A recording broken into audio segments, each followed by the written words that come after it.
everybody. Welcome to Banfield. It's super good you're here. It was a crazy night last night. I think if you were watching, you expected to see a crime show. Instead, you saw criminals being arrested live. Campus protests. That's still all happening. We've got our eyes on it.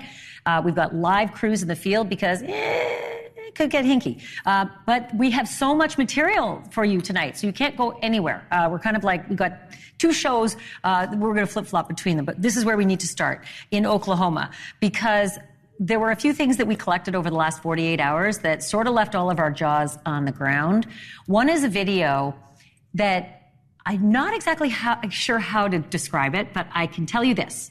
When you watch it, you will be silent. The video is pretty silent, but it speaks volumes. It's upsetting, it's confounding, it's frustrating, and it might make you angry, as it did me. I'm going to play it for you.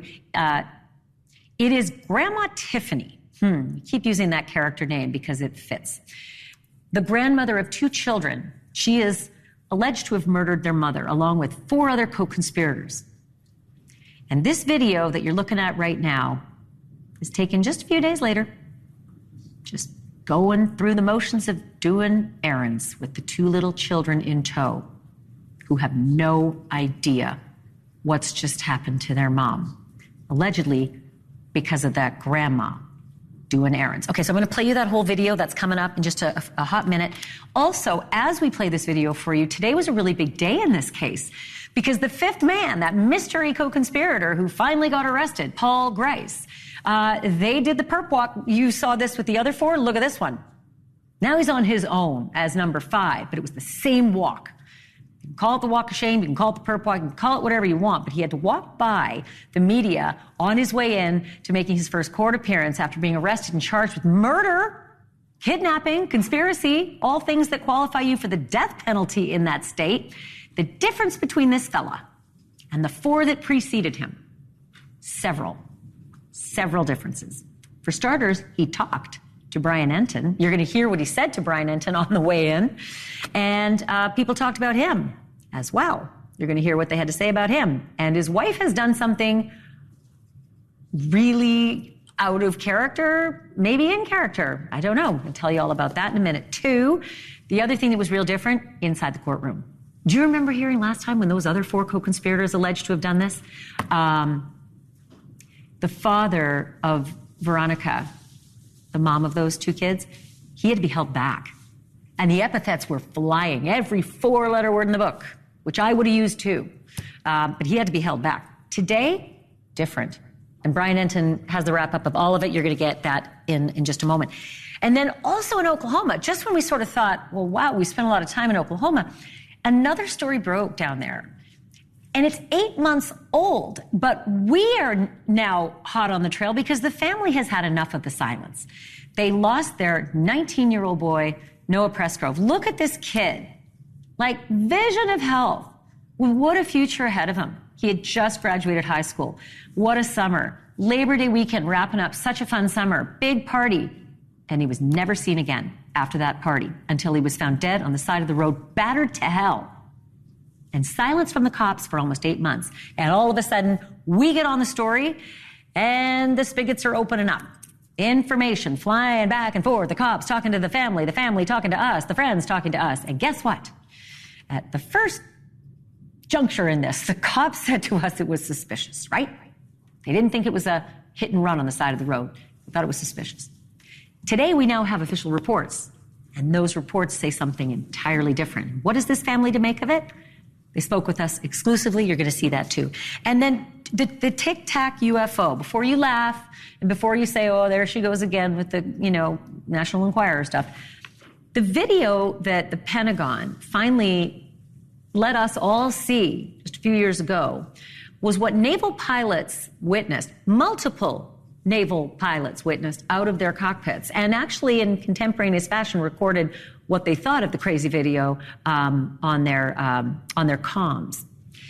2 of those pilots went public and spoke to 60 Minutes about what they saw. 20 years ago they saw this. They spoke just recently. And then, wouldn't you know it, as we've all talked about the crazy tic-tac UFO video that the naval pilots just could not make heads or tail of, Michelle Reyes sees this just a month ago. This is New York. She's on the right. She's flying in an airplane. She's seeing that out of her airplane window. This is a still shot of her video. It went by in a flash, but when she slowed down the video, took a closer look, that's the Tic Tac, or is it? We are lucky tonight. The naval pilot who witnessed the Tic Tac back in 2000 is joining us tonight to give a compare and contrast to what she saw in the cockpit of her fighter plane, what Michelle saw from the passenger seat of her commercial plane just last month. But I want to start here. This is one of those nights that I hardly know where to begin, because after 5 arrests, 5 affidavits, 2 recovered bodies, and at least 1, possibly 2 confessions, you might just think you've heard everything there is to hear about those 2 brutal murders in the Oklahoma Panhandle. That happened the day before Easter, but have I got some breaking news for you tonight, and lots of it.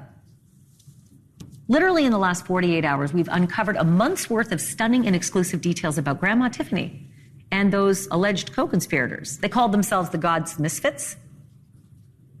Even though that name, it actually has an online ministry that's never heard of these people. There's a local man in their area who knows them and says, this is not a God's Misfits thing. This is just a cult, pure and simple. These guys, he says they were in a cult. And we have learned where they held the weekly secret meetings. And it is not where the state investigators said it was in the court documents. I understand how they may have been mistaken. And when you see the video, you'll understand too. That's coming in a moment. We also have exclusive video of Paul Grice, mystery man number 5, the last of the 5 suspects to be arrested, marched in the perp walk today into the courthouse for his first of what is sure to be many appearances. He's the one who allegedly confessed to everything and who a year ago renounced his American citizenship in a bizarre, weirdly rambling manifesto that he had, stamped once, twice, 3 times notarized, filed with the courts. That's what he did. So we know that he likes to talk. And remarkably, he talked today to our own Brian Enton, who was standing right there, right where that camera is. I can't wait for you to hear what Mr. Grice had to say and what he refused to say about the murders and his alleged involvement. All that's coming up in just a moment. First, though, the most ordinary bit of video that you can imagine until you really know what you're looking at. It's Grandma Tiffany with Veronica Butler's 2 young children. These are the 2 young children who allegedly and certainly unknowingly are at the center of this whole sordid murder plot. This video was taken by a checkout camera at a local store after Veronica and her child visitation supervisor, Jillian Kelly, were ambushed and violently murdered roadside. The video was taken just 4 days after that horrifying scene in rural Oklahoma. Grandma Tiffany and the kids just out running errands, which may not seem like a big deal. But as you watch this, keep in mind the mother of these 2 young kids is buried 10 feet deep in a cow pasture. And they will never see her again, and they have absolutely no idea. At the time, no one in the world knew, except allegedly that woman, Grandma Tiffany and Grandma's friends. And there she is, going about her errands with the kids as if nothing even happened. Take a look and take a listen.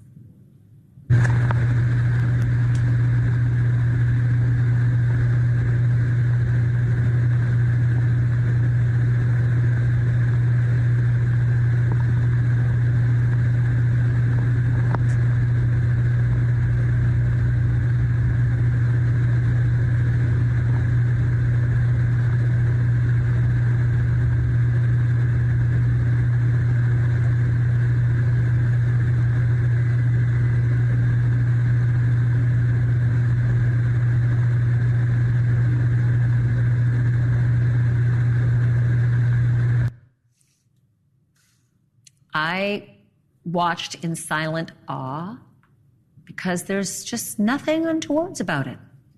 Except for those 2 kids playing with each other. We had to blur their faces, obviously, but I saw them, and they were sticking out their tongues at the camera.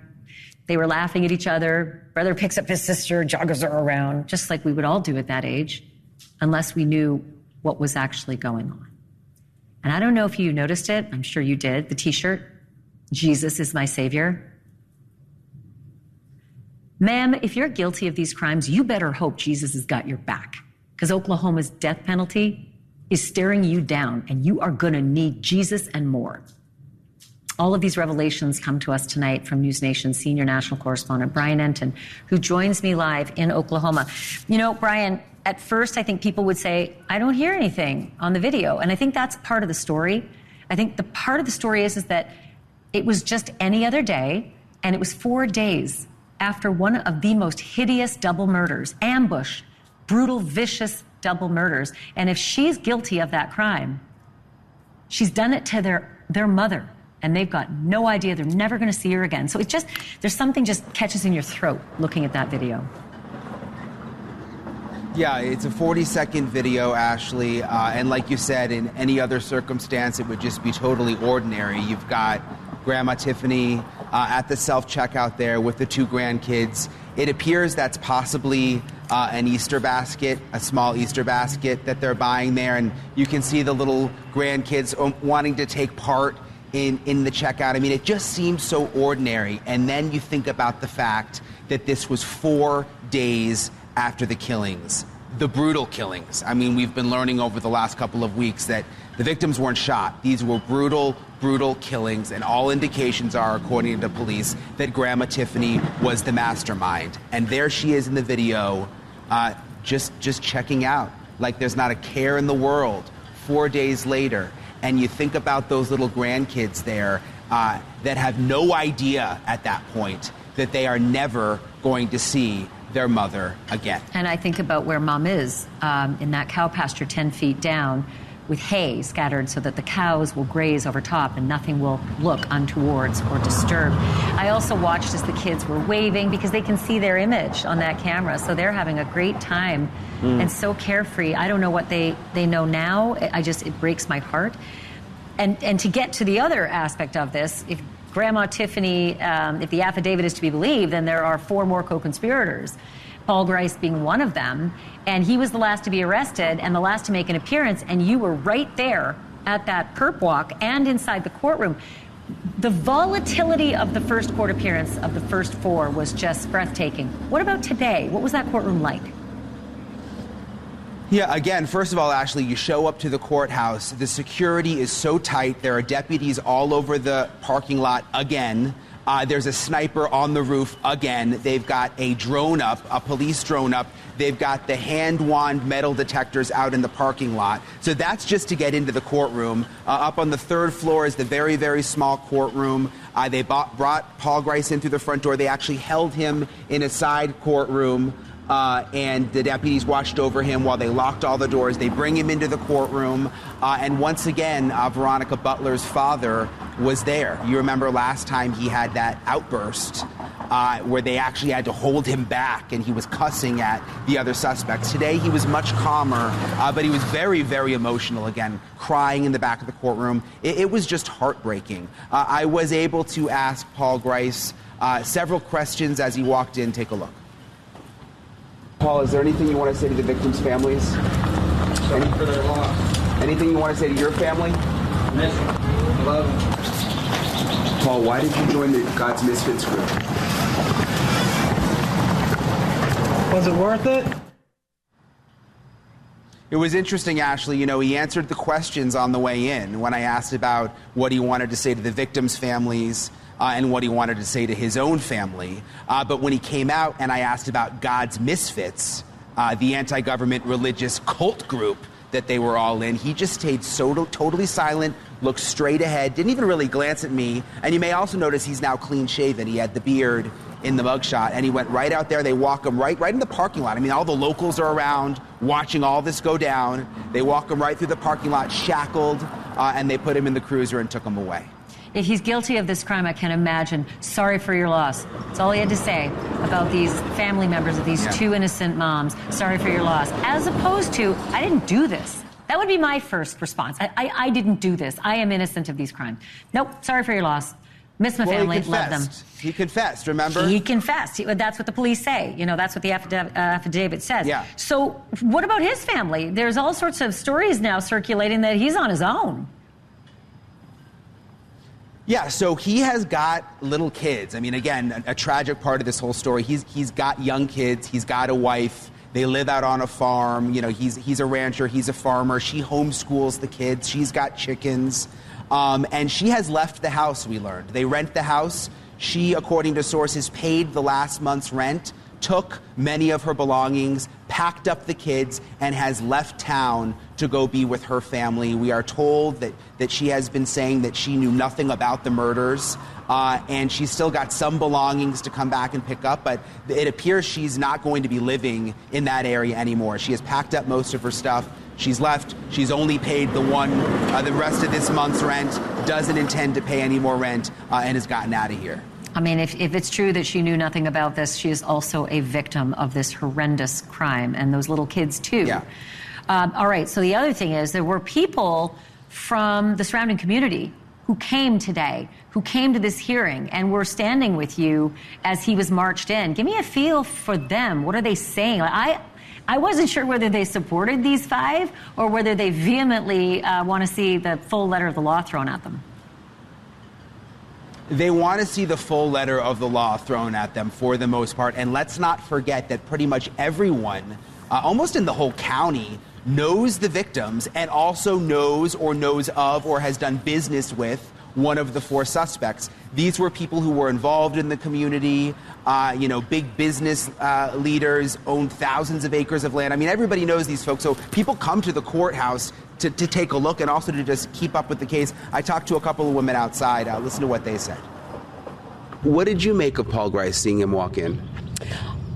I felt good seeing him walk in, for him finally getting caught, and now he's on his way to see now we're on our way to see that justice takes place. Grandma Tiffany was on the hospital board, was the GOP chairperson.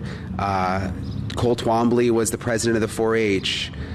Tad was apparently had a lot of money, businessman. I mean, people didn't expect this, it doesn't seem like. Exactly.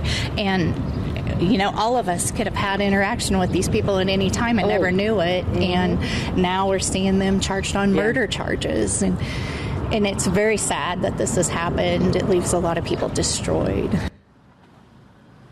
So that was new, Ashleigh. We learned over the last day that Cole Twombly was the president of the local 4-H chapter, and his wife was the secretary. Even though they're in jail, they've been kicked off the board at this point. We talked to people on the board. But everyone we talked to said they seemed, for the most part, like nice people.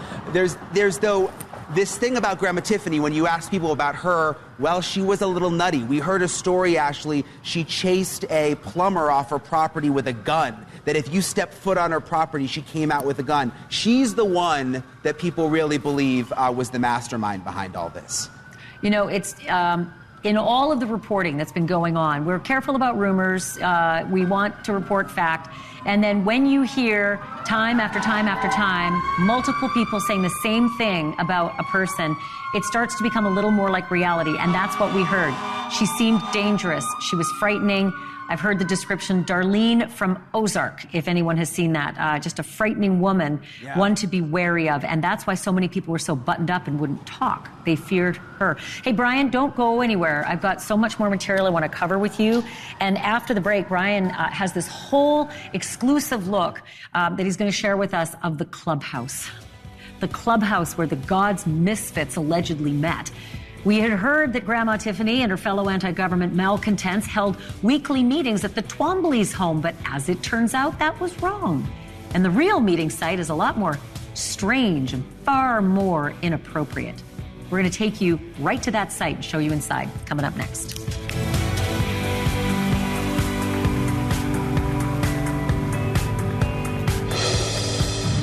Sure. The weekly meeting place for a group of anti-government religious zealots from the Oklahoma Panhandle.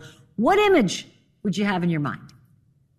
Now I'd like for you to add the fact in that they allegedly planned a cold-blooded double murder there. If you came up with a scene from a Quentin Tarantino movie, you are getting close. NewsNation's Brian Enton saw the place for himself. He is live with me again. This was an area of this story I did not expect, Brian. I think giving it the title Clubhouse is a little generous. This is an abandoned school, and the vibes from your video It's hard to describe them except for creepy, and I know there are a lot more adjectives I'm missing. So take me to this part of the story. Yeah, honestly, it did feel like the scene from a horror movie. Doesn't feel anything like a clubhouse, and you're about to see. We kept hearing abandoned school over and over again, that's where the God's Misfits group met. Since it's an underground group, it's very hard to get information. But we finally tracked down where that school is. It's next to the Twombly's house, the suspect's house, by the way. I went out there, take a look. So this is where the Twombleys lived. This is where they lived when they were arrested. You can see the welcome sign right there in the front driveway. These are their dogs running out. But what's interesting is right next to their house is this old abandoned school right here in the middle of nowhere. I mean, it's totally surrounded by farmland. This is called the old Plainview School. Told that it closed a couple of decades ago. But what's interesting is we've heard from people in town that this is where the God's Misfits meetings were held at times, which is a little confusing to the neighbors because it would be difficult to get into the school because it's all locked. But they also did tell me that there were times they would come by and they would see 12 or 15 cars out here, and it looked like there was some kind of meeting. And another interesting thing, you can see it's all overgrown. I mean, it's been abandoned for quite some time. But what's also interesting is you see this door of this on the school is all boarded up. One neighbor told me that when police came to investigate the murders and arrested the Twombleys, they actually kicked in the window there of the school to go inside as part of the investigation. What they found, we don't know. It's kind of eerie if you look inside the school through the window. I mean, it's all just relatively untouched from decades ago. You can even see there's like trophies in a case down there. So whether or not the meetings actually happened here, we can't say for sure. But again, people in town say they believe this is where the God's Misfits meetings were. And neighbors say they definitely saw gatherings of cars out here and believe this may also have been where the meetings were, either inside the school, maybe behind the school. And again, the Twombleys lived in the house right over there. Brian, that is so eerie. It looks like the school's frozen in time. It actually looks like it's still operational. It's hard to believe that's an abandoned school, and harder to believe that was a meeting place, allegedly. You actually spoke with someone, I believe his name is Ted Embry, and he knows all of the suspects, especially Cole Twombly, who lived in the house next to that school. He had some choice thoughts about the meetings and the Misfits. What did you find out? Yeah, he's known Cole since he was a little boy, and again, he knows all of them. He's done business with them. He's been friends with them at different times. And he says when it comes to God's Misfits that there's a lot of anti-government people around. I mean, that's just the way it is here. But this was different because they considered themselves sovereign. They wanted to detach themselves from the government. And he says that he was very skeptical in particular of Cole Twombly's religious beliefs and the intentions behind those beliefs. Listen to what he said. What was your reaction when you found out that Cole wanted to be a preacher? I thought, who in the hell would want to go to that church, you know? Well, good for him, but I don't think it's going to work. I don't know how in the world you can be one thing and then all of a sudden just roll over and you're something else. But why do you think the Twombleys ended up in this group, God's Misfits? I mean, you've known Cole since he was a child. I think it was a financial deal, and I think he's always looking for some way to get a dollar out of somebody, I guess. When you say financial deal, I mean, because we know that Tiffany, Adams, and Tad, other suspects, had quite a bit of money. I mean, do you think that he was motivated by that to be part of the group, or? No, I don't think so. I don't think so. I think he started it and they come to him. I think they all come together about the same time. Brian, it's so insightful to get these interviews from the locals who are now willing to talk, I might add, now that the 5 suspects are behind bars. Tad Cullum, the suspect you were talking about, Grandma Tiffany's boyfriend. You learned about some activity behind bars that's a bit confounding. Tell me about it. Yeah, this is interesting. Let's remember, Tad Cullum is a businessman, owns a lot of land, has several different farming and ranching-style businesses. There he is on the screen. The beard is sort of a new thing, by the way. He didn't always have that big, long beard.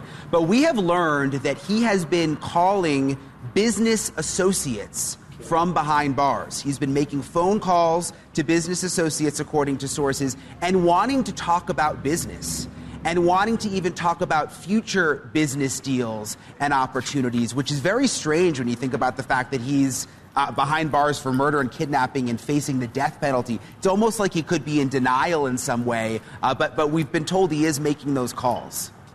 I'd say keeping the family farm going is the last of his concerns. So now other weird stuff you found out about Cole Twombly, the male half of the Twombly duo. Some really unusual stuff, not only his hobbies, but some video that you got just before, I believe the day before, his 4 co-conspirators were arrested for murder, for which he would also eventually get arrested for. What'd you discover?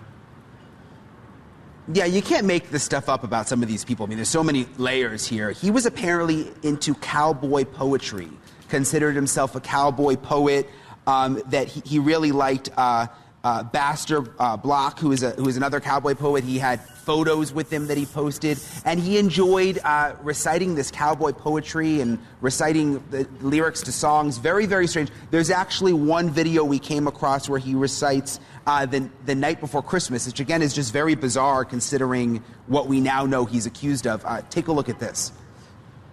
Christmas story? Because the night before Christmas, and all across our place, the snow was coming at a pretty good pace. Our ponies were antsy, first snow of the year. They flared their big nostrils and flickered their ears. The kids in the milk pen bunched up against the cold. Those poor little rascals just weren't very old.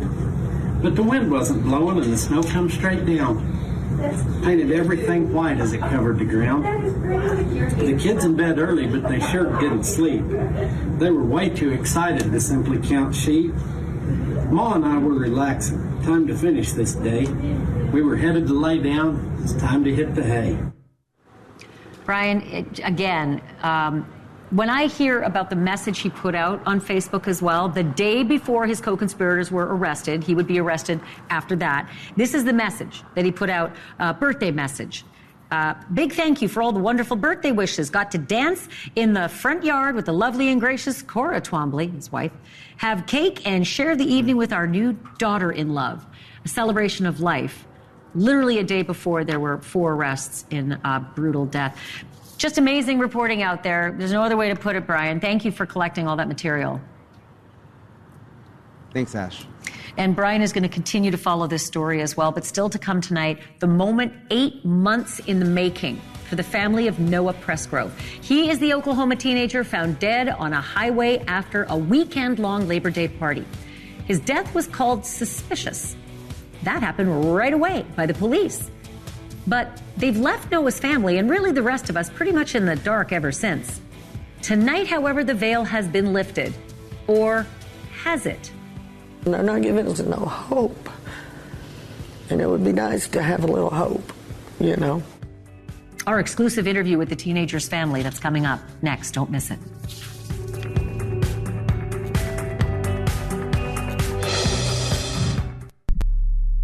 Before, but here goes.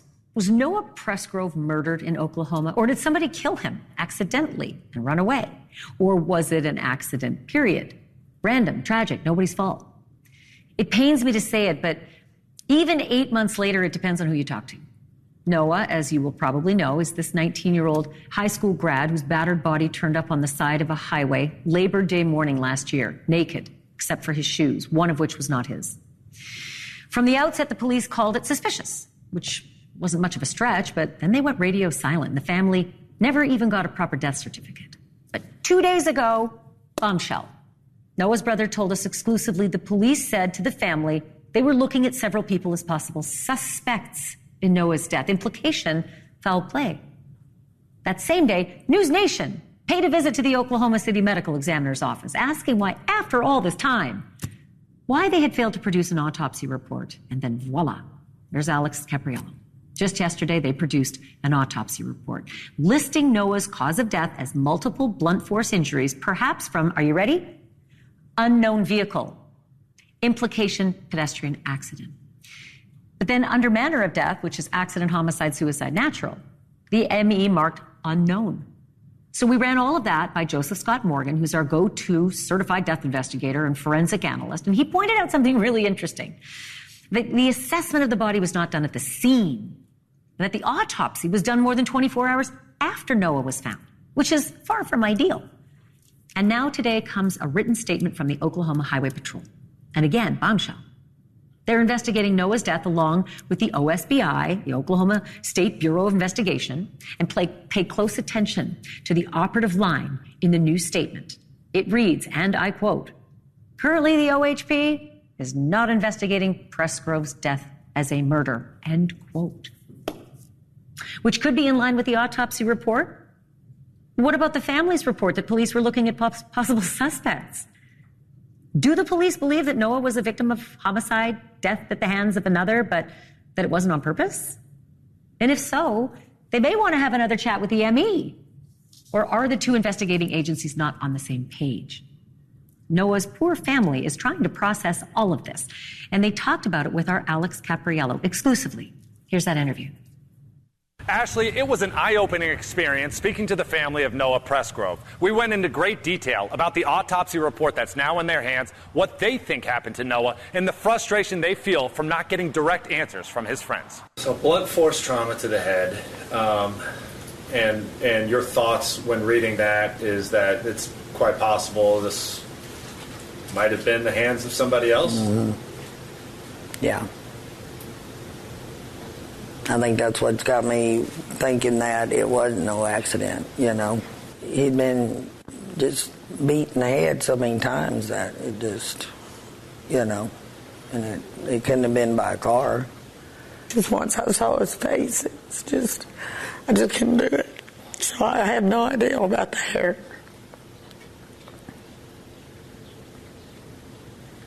I can tell it's still so fresh in your mind. Oh, yeah. It just won't go away, and it won't. And these kids, they've been hanging out here for the last 4 or 5 years, you know, with that boy. And it's just, you know, hard to believe that you could have friends like that and they all just stabbing you in the back. I've talked to a few myself, only the closest ones that I feel like I could, but not really getting nothing out of them.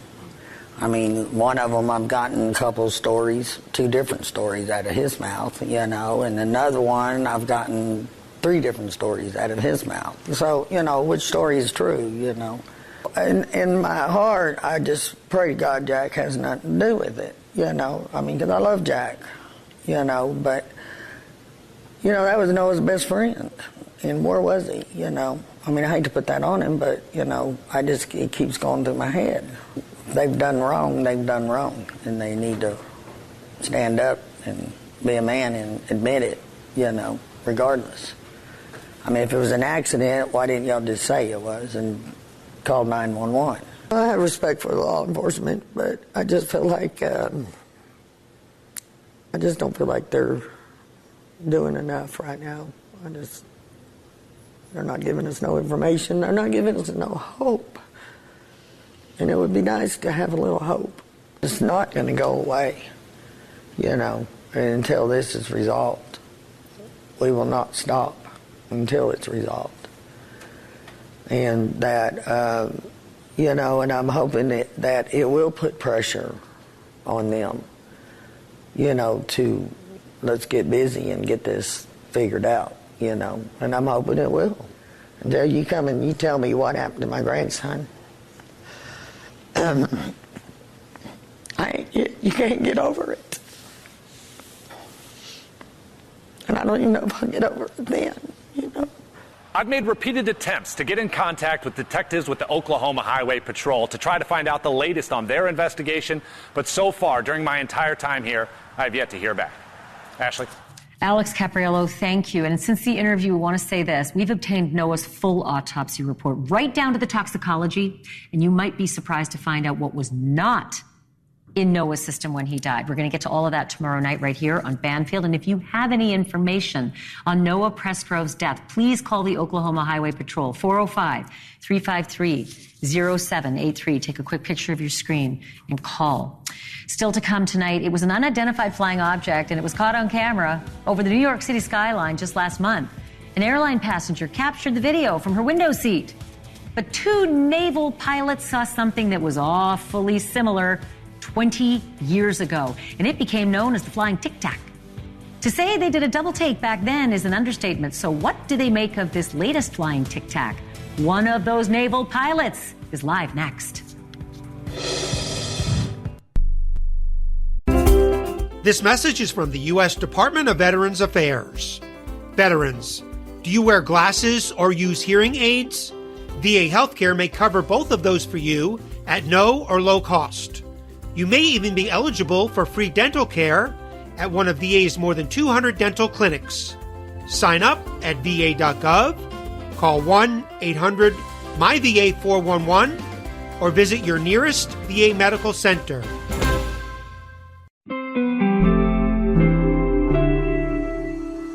My name is Joel, and I came to St. Jude Children's Research Hospital in December of 1987 to be treated for osteosarcoma, which is bone cancer. We didn't know anything about St. Jude. We didn't know what they meant, or that, when we got here, what we would do, how it would be taken care of. And when we arrived, we found out that my family wasn't going to have to pay for any of my treatment, not for my medicine, not for travel, not for housing, not for food. St. Jude was going to cover all that. St. Jude supported me in every way, from, taking that financial burden off my parents to making sure that all of my family was included in this time. St. Jude literally means everything to me. I get to go home to my family tonight. I get to cook dinner for them. That's what you're giving. You are giving us everything by supporting St. Jude, so thank you so much. Finding cures, saving children. Learn more at stjude.org. At First Tee, we are building game changers. We believe all kids deserve to feel excited to grow, safe to fail, and better equipped for whatever comes at them next. We do this by helping them develop their golf swing, but more importantly, their inner strength. First Tee coaches help young people ages 7 to 18 navigate the course, as well as guide them through new challenges in life. Because we know what's inside doesn't just count, it changes the game. Learn more at firsttee.org. Thanks for listening to NewsNation on the Go. I'm Hannah Doba, and this is America's source for engaging and unbiased news. Substance use disorder and addiction is so isolating. And so, as a Black woman in recovery, hope must be loud. It grows louder when you ask for help and you're vulnerable. It is the thread that lets you know that no matter what happens, you will be okay. When we learn the power of hope, recovery is possible. Find out how at startwithhope.com. Brought to you by the National Council for Mental Wellbeing, Shatterproof, and the Ad Council.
levels. No finger sticks needed. All with the world's smallest and thinnest sensor. Manage your diabetes with more confidence and lower your A1C. Try it for free at freestylelibre.us. A little over a month since an airline passenger named Michelle Reyes was flying over Manhattan and shooting the skyline with her cell phone, which is what we all do. But something zipped past her window at an extremely high rate of speed. And no matter how many times she watched that video or how many people she shared it with, no one could say what that something was. We know it is cylinder-shaped and vaguely resembles a Tic Tac. And it isn't too dissimilar from another sighting that came to light 4 years ago in 2020. That was when the Pentagon declassified a slew of UFO videos. That sighting stood out mostly because of the kind of people who saw it. Back in 2004, 20 years ago, multiple anomalous aerial vehicles, or UAPs, were detected on radar about 100 miles southwest San Diego. And a pair of Navy pilots, fighter pilots, described what they saw to 60 Minutes. And soon after they saw what they saw, another flight crew in another jet was able to lock on to what was believed to be the same Tic Tac object, whatever it was. And they captured the now famous infrared video. And before that Tic Tac sped off again, that's what they saw. And then in yet another video that was declassified and released by the Navy, a similar object is captured on radar in 2015, 11 years later. And this time you can hear the pilots in disbelief at what they're seeing. Listen to the cockpit comms. Dude, there's going on, bro. There's a whole fleet of them. Look on the ASA. My gosh. They're all going against the wind. The wind's 120 knots from the west. Look at that thing, dude.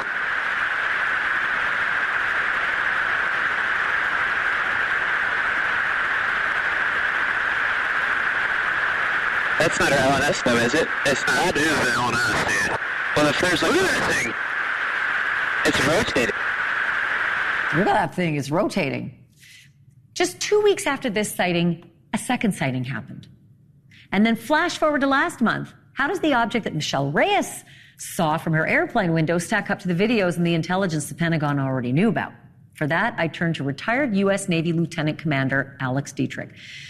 Lieutenant Commander Dietrich was a pilot training with the Nimitz Carrier Strike Group when she was sent to investigate that Tic Tac UFO in 2004. And then the commander saw it for herself. Thank you so much for joining me. I have been dying to talk to you about this. I wanted to get your whole take on what Michelle Reyes saw out the airplane window. Well, thanks for having me, and thanks for covering this topic with a serious tone. I know that when we talk about UFOs, a lot of people can snicker or, play the spooky music, and there's a stigma around it. But really, here we are 20 years after we had our encounter off the west coast of California and the USS Nimitz Carrier Strike Group in the middle of military training operations. And we are similarly shrugging our shoulders and saying, what is this? And where did it come from? What sort of technology is this? And is it a friend or foe? So it's very hard to tell from Ms. Reyes's video what it might be. The problem with cell phone cameras is the resolution just isn't that good. And it's such a short clip, it's hard to analyze. So, something that I've been speaking to or trying to advocate for is that we invest in the hardware and the sensors to capture better footage and then bring to bear all the technology that we have available in order to analyze it and make sense of it. I'm with you. The only thing is that from me, and I'm nowhere near as skilled as you are, it seems like it's so much better resolution than the radar showed. Like all of a sudden I can see that thing and it's shiny. But I wanted to ask you about 20 years ago, how you were treated when you and your fellow naval pilot in the cockpit reported what you saw. And do you think it's any different now? Are we getting better and more serious, again, with our tone and attitude to trying to get to some answers? Right. Well, there were actually 4 people at the time. There were 2 aircraft, and each aircraft had a pilot and a weapons systems officer. So we had 4 folks with eyes on, and then we had the separate aircraft and crew, so 6 folks, and they were the ones who got the FLIR footage, and that's the forward-looking infrared, and that's why it's so grainy and not very good quality, because you're actually looking at a thermal image there. It's not a camera in the traditional sense. So as far as our reception in 2004, again, we were in a military training exercise off the coast of California relatively soon after the events of 9/11. And so folks were concerned. We were concerned that we couldn't identify it, that we couldn't say whether it was a friend or foe, if it was an adversary, whether it was somebody spying on us with surveillance. And so that was concerning at the time, and we didn't hesitate to report. Of course, we received some good-natured ribbing in the aftermath, jokes of little green men and all that. But, in the years since, 2 decades now, we have made slow but steady progress towards trying to come up with a systematic way to report these incidents. When you see something, say something. And then to take them seriously and to investigate them. And again, the technology has improved over that time as well. Retired U.S. Navy Lieutenant Commander Alex Dietrich, I am so appreciative of your time, and I would like to have you back because we have this conversation a lot, and it's great to have minds like yours. Thank you for this tonight. Really appreciate it. Thanks so much for the conversation. Quick programming note for our viewers here. We're going to stay on that story of the murdered moms in Oklahoma and the so-called 5 misfits who are sitting in jail.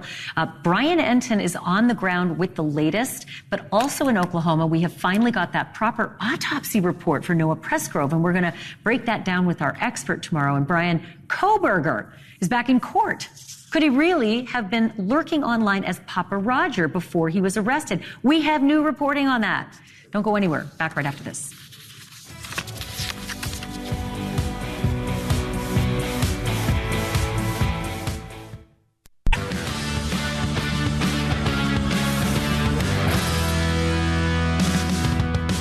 Who's paying for these protests and why they're being allowed may be tomorrow for some other shows, but it's now and every night for us here. I'm Chris Cuomo. Everyone seems to see what they want to in these college protests. Too many are using them to advance their own agendas. But this is too important to play games.